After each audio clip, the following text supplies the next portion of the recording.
Hello and welcome to ICND1 Lab 5, finding the broadcast address and range of addresses in a subnet.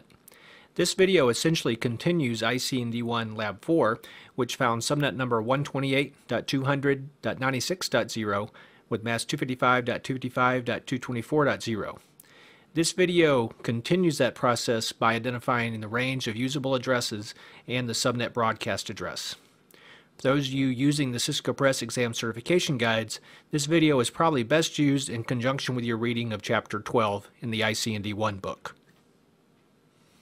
This video has both a tactical objective and a strategic objective. The tactical objective is to help you understand how to use a particular process to find a subnet's broadcast address and then easily find the range of addresses in that subnet. Strategically, this video is here to help you learn how to subnet both quickly and with confidence so you can do well on the CCNA exams. Also note that this lab is dependent on the previous lab, ICND1 Lab 4, so if you've not watched that video, you might want to go ahead and watch it now.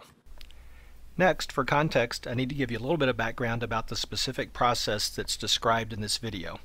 The Cisco Press CCNA exam certification guides describe several processes with which to find the answers shown in this video, the subnet broadcast address and the subnet's range of valid addresses.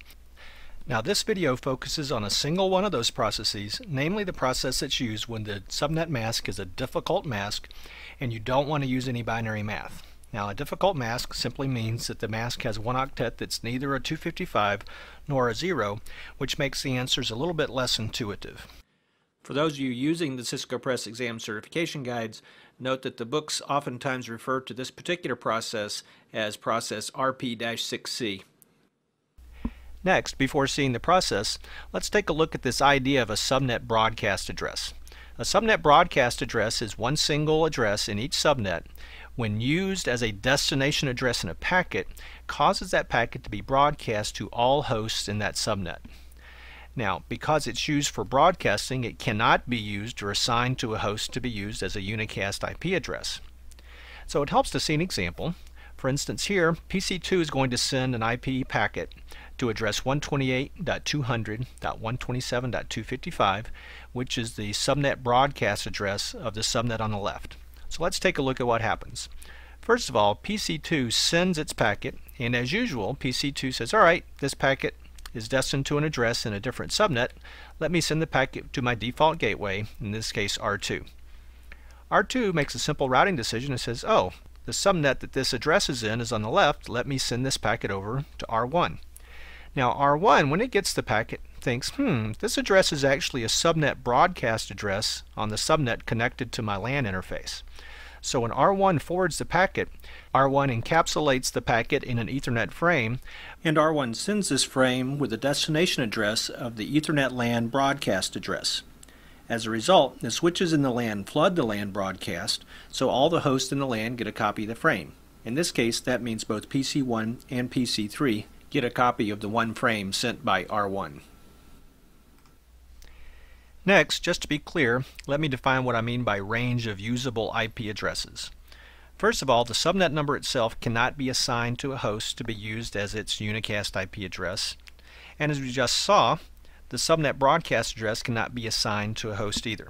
However, all the numbers in between the subnet number, which is the smallest number, and the subnet broadcast address, which is the largest number, all the numbers in between there can be used. For instance, this video shows an instance with a subnet number of 128.200.96.0 with a mask of 255.254.0. Now it turns out the subnet broadcast address in this case then will be 128.200.127.255. So the first assignable address is simply one bigger than the subnet number, as you see here, and the last assignable address is simply one less than the subnet broadcast address, as you see here as well. For easy reference, the screen now shows a copy of the text of the process that will be demonstrated in this video. Notice that this process starts with step 5, and it's numbered this way because the associated process that finds a subnet number has 4 steps, so this process just picks up where that other process stops. Next, we'll start where ICND1 Lab 4 stopped, which is to say we have subnet number 128.200.96.0 listed in a table, the interesting octet identified, the magic number calculated, and now the table's been expanded to have room for the first IP address and last IP address in the range of addresses, as well as space to write down the subnet broadcast address. So to begin, we start with step 5, and step 5A in particular says, look at the mask octets whose value is 255, or visually, look at the octets to the left of the rectangle. For those octets, we simply copy the subnet number's value down to the broadcast address. Simple enough. Then for any octets fully to the right of the rectangle, or octets whose mask value is 0 if you prefer, we're going to write down a 255 in that octet of the broadcast address. So, in step 5A, we copied the subnet number octets, and in step 5B, we wrote down 255s in the octet to the right, leaving a single interesting octet to figure out the value for. At step 5C, to figure out the broadcast address's value in that interesting octet, we take the subnet number's value in that octet, add the magic number, and subtract 1. The math obviously is pretty simple. We end up with a 127 in that octet, which gives us the final answer of broadcast address 128.200.127.255.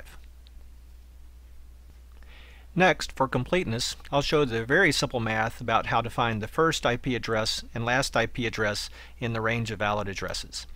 Step 6 of this process says to find the first IP address in the range of valid addresses, start by copying the first 3 octets of the subnet number. Doesn't matter where the rectangle is, just copy the first 3 octets and then add 1 to the 4th octet of the subnet number. So as you see here, you take 0 plus 1, of course, is 1, giving us a first valid IP address of 128.200.96.1. Step 7 finds the last valid IP address in the range of addresses based on the subnet broadcast address value.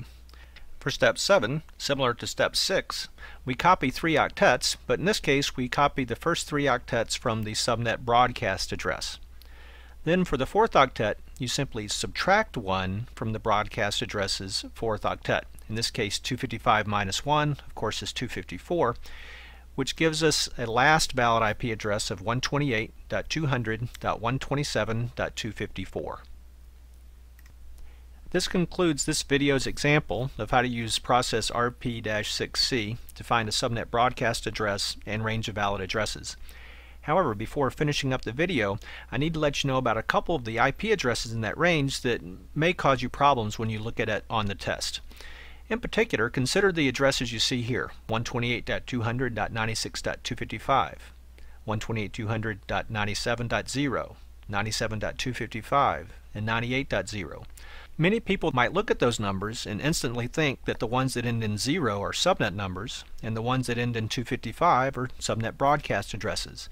Well, all these numbers are valid assignable IP addresses. You can configure them on hosts in the subnet that we just looked at, and they work just fine.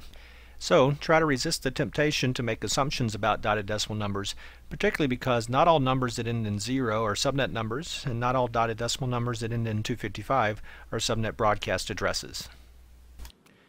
This concludes ICND1 Lab 5. This video has demonstrated a process by which you can find the range of valid addresses and subnet broadcast address for a given subnet using no binary math. More importantly, it's a tool that you can use when taking the CCNA exams to more quickly and more confidently answer subnetting questions.